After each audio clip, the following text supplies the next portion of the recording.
Au nom du Père et du Fils et du Saint-Esprit. Amen.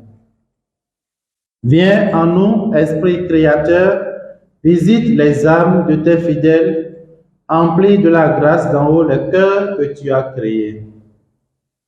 Évangile de Jésus-Christ selon saint Luc. En ce temps-là, Jésus rassembla les 12 et leur donna pouvoir et autorité sur tous les démons, et de même pour faire des guérisons. Il les envoya proclamer le règne de Dieu et guérir les malades. Il leur dit, ne prenez rien pour la route, ni bâton, ni sac, ni pain, ni argent. N'ayez pas chacun une tunique de rechange. Quand vous serez reçus dans une maison, restez-y. C'est de là que vous repartirez. Et si les gens ne vous accueillent pas, sortez de la ville et secouez la poussière de vos pieds. Ce sera un témoignage contre eux.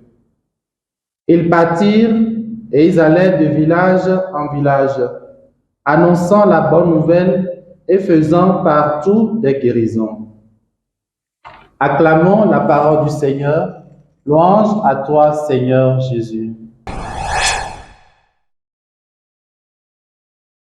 Frères et sœurs dans le Christ, nous sommes aujourd'hui le mercredi 27 septembre 2023 et nous rendons grâce au Seigneur pour le don de la vie. L'Église fait mémoire aujourd'hui de Saint Vincent de Paul, prêtre qui est le fondateur des prêtres de la mission et des familles et des filles de la charité. Nous commençons ce matin le chapitre 9 de l'Évangile selon saint Luc, où Jésus envoie pour la première fois les disciples seuls en mission. Ils sont envoyés faire ce que leur maître a l'habitude de faire en leur présence. Chasser les démons, guérir les malades, proclamer la bonne nouvelle du royaume.